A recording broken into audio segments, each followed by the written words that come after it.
Delicate Subject, Chapter 55. Jane.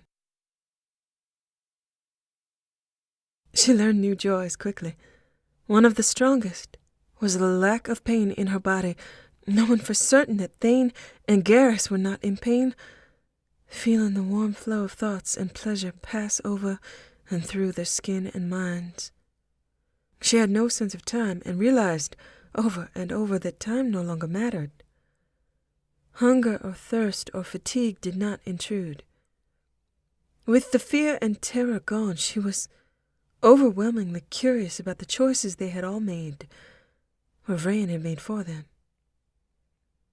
Once Garrus touched her, she was drawn closer into him, physically and mentally and emotionally. The Normandy stayed as a presence, a definitive she, but silent. Not Edie. The ship herself, her body, not her mind. Jane realized her hair was long enough for Thane to wrap around his wrist again, draw her in for a kiss. And then they were three as one again.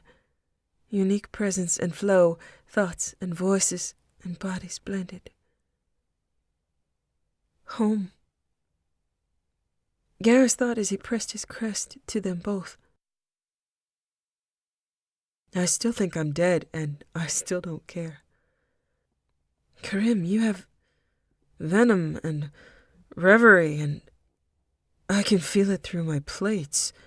I can feel everything through my plates. I'm actually okay if we're dead, as long as we stay we. Thane thought. The venom, however, feels different. I don't believe will can be overridden. All right, get me venomed up here and see if you can make me do something I don't want to do. Just try to make me take my hands off you for a moment. She laughed, out loud, internally, and with everything she had. The physical sensation of reverie and venom blended with emotional waves of joy, enthusiasm, and occasional intellectual disbelief. Garrus still had scent. They were entirely altered, but it blended in with the spirit of Bondin, and she sensed it as he had. She started a moment and then said, "No blood? Do we have blood? Garrus laughed out loud and then said, "Have we already found a drawback to being invincible?" Thane took out a knife. From where, she had no idea. Did he think that into being, or was that in a hem somewhere? He attempted to cut his palm. Nothing. They turned distressed eyes to Garrus, who did not seem distressed. Oh, come on. You think I'm going to be petty enough to be upset about that, when I am in your heads? But still... Wait, let me see if something works. He closed his eyes for a moment and then opened them, drew them both back, and said, "This is what it felt like to have our blood on my tongue." It was in her mouth, but not only hers, mixed with three, the sensation running through her nerves, sharp and deep, known and unknown ownership and bond. Garrus made a soft, satisfied sound, but the rest was heard internally. His voice and gift, along with the focus on her mates. He thought, and I bet. His mouth leaned to her throat, and he licked a long line along her new skin, his new mind and body sizzling with new sensation. As he thought, I can do it. And if I understand all this right, you are a part of me. You can be me, right? Take that sensation. Expect it on your tongue. Taste. She did. using his guidance how to find it and how to appreciate it flowing into her from Garrus's experience. And she set her tongue to the side of his throat, timelessly enthralled by everything about him she could understand by that simple and complicated act. Thane trying as well, groans and moans and tightened arms until each had the taste of three, compounded and fed back to each other, explanation and question and affirmation. After a time, she raised her head from skin and said, "I can beat Thane upon Aoife. He can give me his understanding of it." Garrus started to laugh, and Thane said, "Absolutely not. I will be happy to share how much I enjoy beating you at Ponifa for eternity, but you will have to earn a victory, if possible, without my help, other than as instructor and opponent." "You're kind of an ass, Thane." He kissed her, and as he dragged her down to the bed, along with Garrus, who was laughing, he said, "Entirely new reality or not, Siha, I shall continue to be, and you shall continue to be lovely." She said out loud, before the only sound she was able to make was moans, "So we might be dead, and I did lose this match of Ponifa, and if we set the board again, I might lose for eternity, and I am okay with it."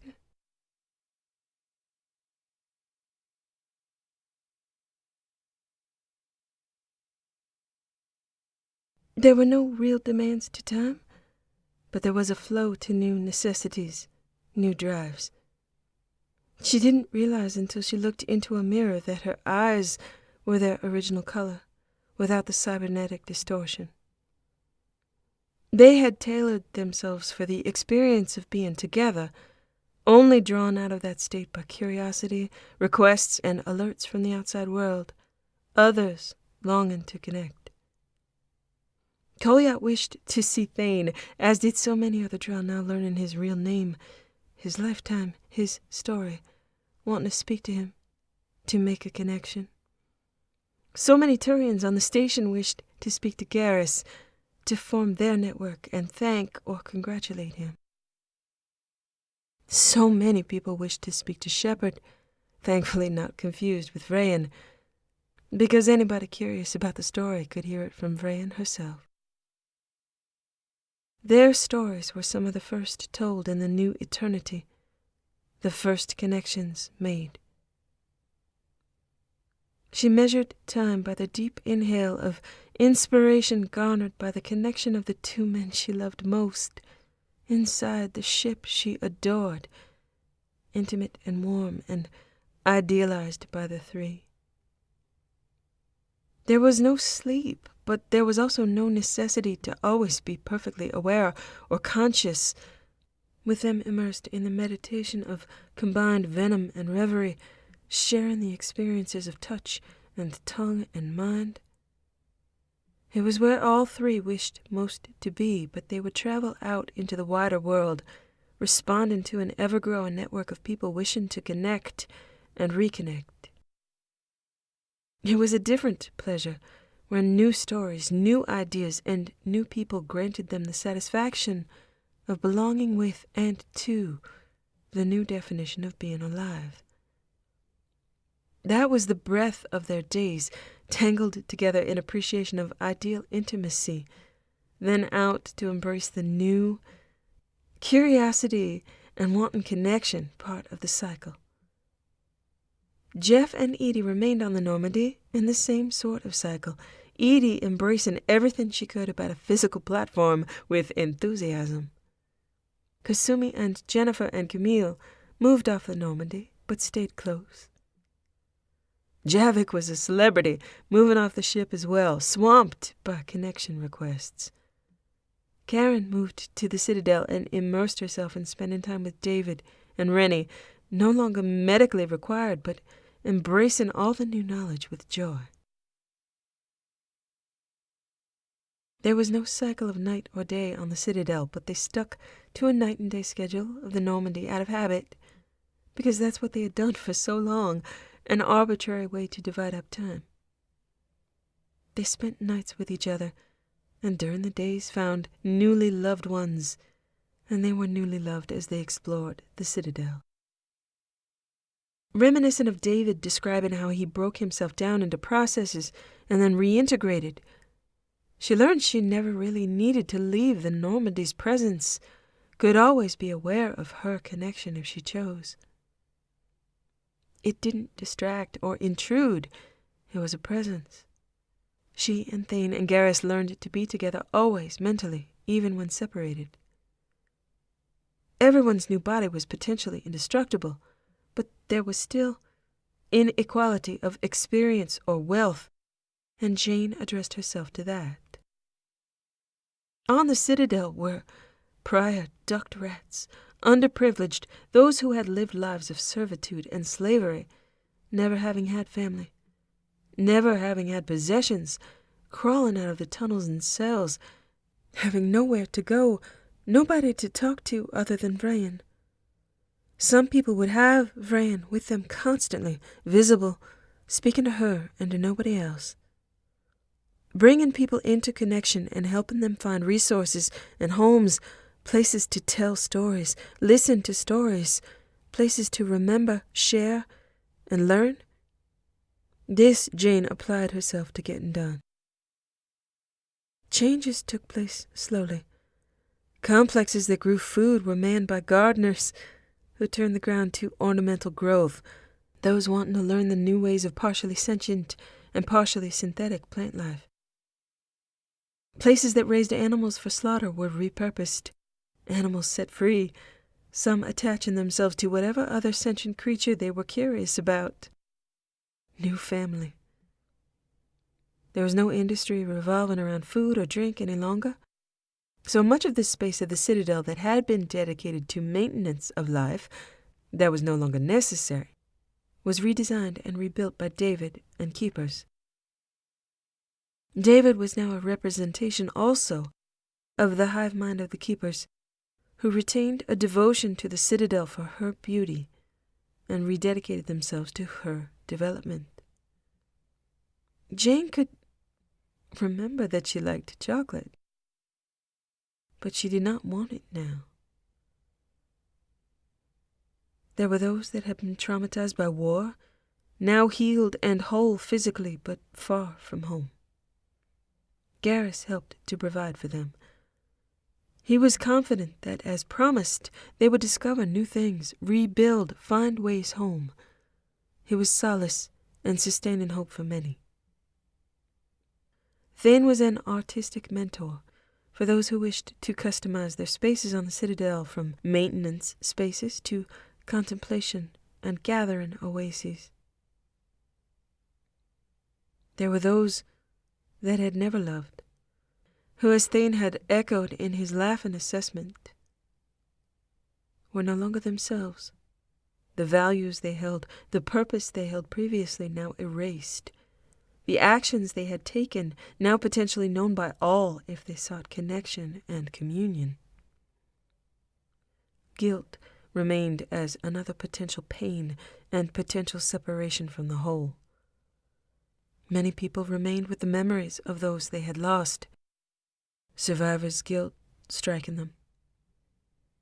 There were those who chose to remain separate, and those who were lost, some abandoning their bodies, some no longer connecting to Vrain, in essence, a prayer to not be known, not be recorded. And she allowed that. Jane mourned for Erica, for her squad on Akuz, for Caden and Urem, and in her own way with more anguish for those that had died that went unnamed and unremembered. She realized Urem could be brought back, but she remembered the silvery abomination of the catalyst, and she wished to allow him to rest. It was perhaps selfish, a flavor of her grief. She was caught between valuing the combined whole of those who had been reaped and honoring them, but it was easier to honor them whole. She did not want to bring back Urim or explain why he was who he was now. She left it to Vrain. Like Yalis, perhaps he was part of the whole. Haras Tal, hopefully comforted and not longing for life. Gone but not forgotten. Now never to be forgotten. Her memory of him would live forever. There were those who slipped away from physical existence because the loss of their accustomed family could not be replaced by an entire galaxy of potential connection. She understood. Had Thane and Garrus been gone at the moment of synthesis, she would have chosen cocoon in peace or annihilation. Known otherwise, she would be without them for an eternity. Some wished to pass along to whatever heavens or afterlife they'd imagined, to join their families. Vrain had no knowledge of such places existing. She could only promise joining with her. Perhaps there was a realm of the spirits, or a heaven, or shores that would have no more members, everyone now encoded for a different fate. Parallel eternities that would never intersect. There were storytelling spaces on the Citadel. David was the centerpiece of learning and synthesizing what had been known from previous cycles, telling stories himself. Stories could be passed mind to mind, but also there was unending time and a specific joy to hearing voices tell a story.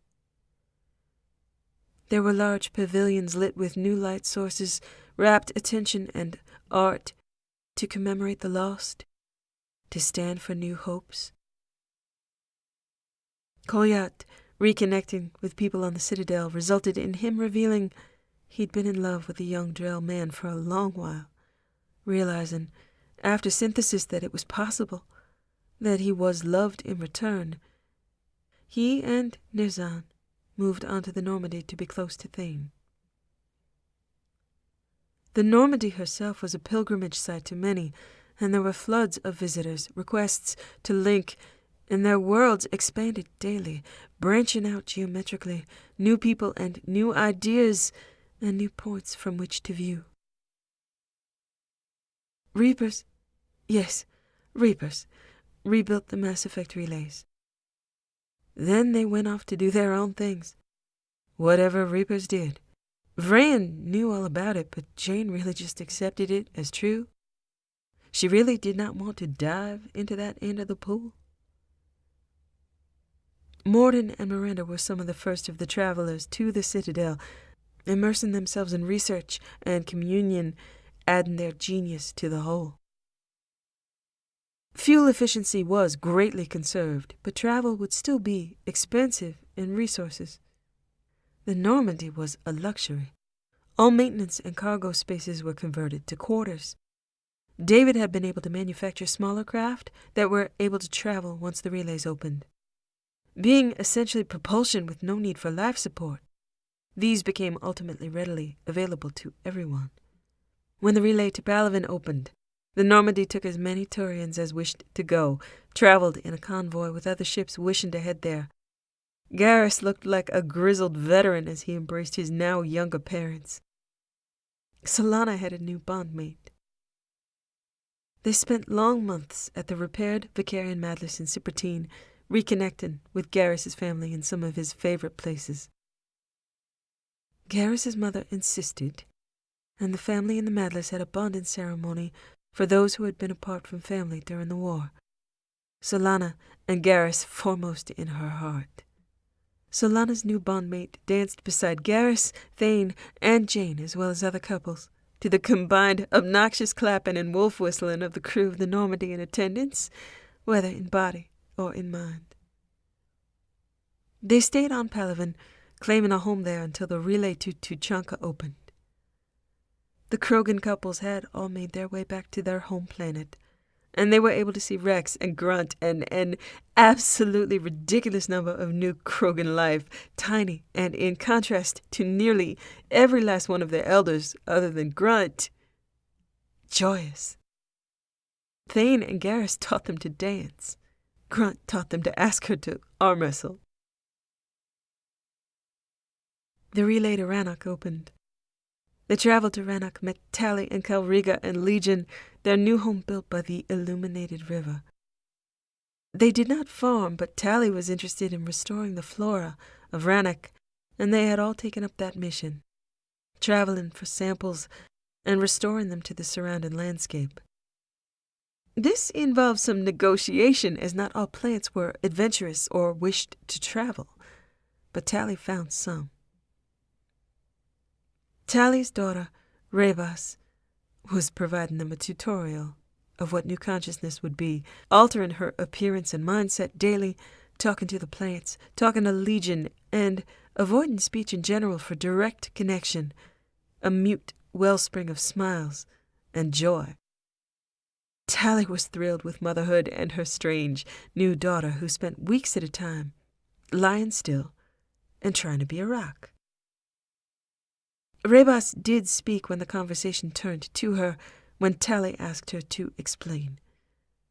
Rebas said, "Plants still take in water and sun, and aren't the same as we are. Is the water held prisoner?" Vrain's opinion and dominion did not extend to water. Thane said, "I do not believe water has a consciousness, or we would be able to communicate with it. Without consciousness, it cannot experience being imprisoned." Rebas nodded, seeming to accept that, but still saying, "I wish rocks would talk to me." Jane told her about Javik, who had the ability to know about rocks by touching them. "Mama, I want to meet Javik." "Then we'll visit the Citadel." "Can I bring some of the plants if they want to go?" "Of course." So, back to the Citadel they went, bringing anybody from Rannoch who wished to travel there, and some curious specimens of plants delivered to even more curious gardeners.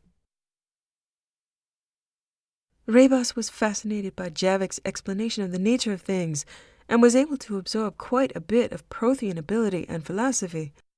Change came faster to the newly born into this galaxy than it came to those transformed into it. David and others had made great strides in comprehension while they had been away.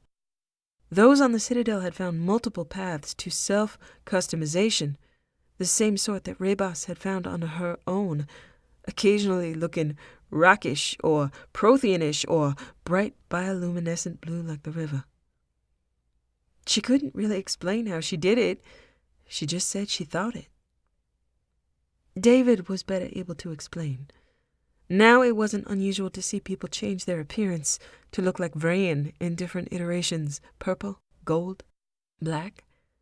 Everyone had their own form, but also the ability to project other forms at will. Ultimately, there were methods to change physical form.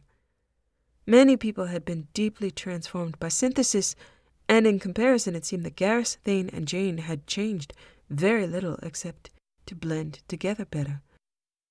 They also resisted change in basic forms at all, seeing no need. It was old-fashioned, but she was who she wanted to be, and they were who they wanted to be, and together they worked as a whole, unwilling, in fact, to change much of anything. She brought it up one day, all three in the Normandy cabin. Thane still preferred her hair as it was, still played with it through his hands. They had adopted projected clothing on their forms because Thane enjoyed making it, and she enjoyed his designs, but they still held the same physical forms they had since synthesis. They had learned to share everything they felt. Vrain was right. Ways to make new bodies entirely, store consciousness, combine consciousness, had been created. Yet Jane, stubbornly and old-fashionedly, apparently persisted in enjoying herself as she was. Innovations arrived, and she often passed them by as curiosities, but not something that interested her enough to indulge in it. Garrus had teased at the discovery of consciousness transfer. "Can I borrow your body for about a year, Jane? We could have a baby." She could tell by the flow of emotion through her that he found it also curious, but not compelling. She shook her head and said aloud, assuring him emotionally she was not missing out on motherhood in case he was curious, "No, if you want a baby, just carry one yourself. At this point, you could have a body custom-made and any number of volunteers wanting to experience life as your child." He stroked fingers through her hair. "Our child. You let me borrow your body for sex." "Because that's fun for everyone. Motherhood is not something I want to experience just yet. Maybe never. Ask Thane. He'd make an excellent mom." Thane continued playing with her hair, agreeing with that statement in terms of emotional capacity and physical stamina, but, again, no intellectual curiosity or urge. Garrus ran his hand up and down his body. "Because you're not doing without this for a year." "We'd manage. I'm just not a baby maker, I suppose." Children were in fact hard to find after a while, many creating adult, idealized selves once they'd learned how to customize themselves. There was, of course, customization fashion. Thane always knew what was in fashion, but never in fact changed anything about himself, Jane, or Garrus, other than nail art, or the fashion projections he enjoyed creating for the three of them. Newer consciousness wondered why older consciousness indulged in such things as kissing or sex when communion could provide steady stimulus. Garrus said, "Steady stimulus. That sounds sexy." She agreed with him. Communion was wonderful, but she still enjoyed sex with communion, with a heightened drive. Philosophical approaches would differ. Older consciousness, having a memory of being deprived of something or enjoying something, would be present with younger consciousness that had no sense of such things. It was a bit like describing being itchy just so you could scratch. If they didn't get it, too bad. She got it. She had clearly prioritized sexual contact being incentivized. Philosophical difference again extended to younger consciousness not really understanding the necessity of the appearance of any set species, form, or clothing, opting sometimes for what David had often appeared as, something aesthetically artistic, but not associated with gender or species. So everything got fluid and imaginative and creative and really, really weird, but that was okay. They traveled back, as promised, to the hidden and welcoming Seni Valley, where Garrus was presented with his set of Seni as a lovely surprise to all of them. The clan was enjoying communication with the Seni creatures. Jane thought Rebas would love it here, made a note to bring her here, and introduce her to the tiny, scorpion-like beings that enjoyed spinning and sand. Lying out under the stars in the desert, seeing the unchanging North Star through 3 pairs of eyes, feeling the significance in 3 hearts. She imagined her mindset was reflective of her indoctrination experience in some ways. Indoctrination had flooded her with the highs and lows of chemical possibility. The epitome of pain was set as threshamol acid. In synthesis, her limit for joy and pleasure was set as staying with Thane and Garrus. They all seemed the same way, without a moment's doubt or hesitation, only outlying curiosity or humor like ripples, the depths always assured. Leaning back against Thane with his hands in her hair was a set limit to comfort. She could, and new consciousness did, define the height of comfort as something else, such as lying in the sun or in communion with uncounted others. She enjoyed those things, and she spent her time in relative constant bliss, curiosity, and the urge to learn and grow. She did enjoy that, but comfort was defined as time in the arms of her bondmate and wristbound. Pleasure was measured in reverie and tearment, and she saw no need to change those defined limits and potentials.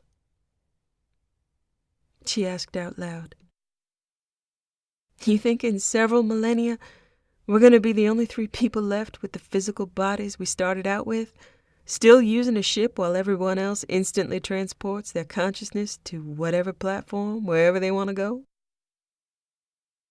Garrus moved so he was holding her hands, looked down at her with adoring blue eyes, and said, "I hope so." Contact from them moved through her like blood on the tongue, like hope, and like the equality she had imagined, and they had made real.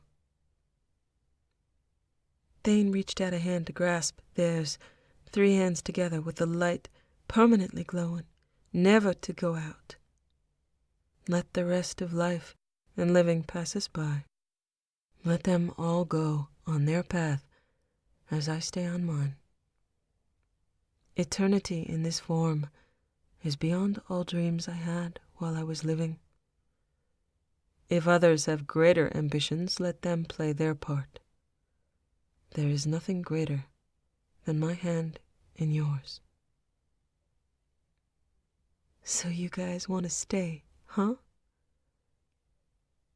Garrus lowered his lips to hers, infusion of love, lust, family, his fierce protectiveness that never faded despite having nothing to protect her from.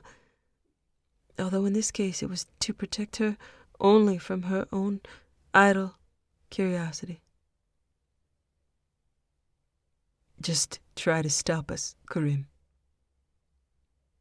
I'm still going to win at Pawn Aoife someday. It is good to have a dream, Siha.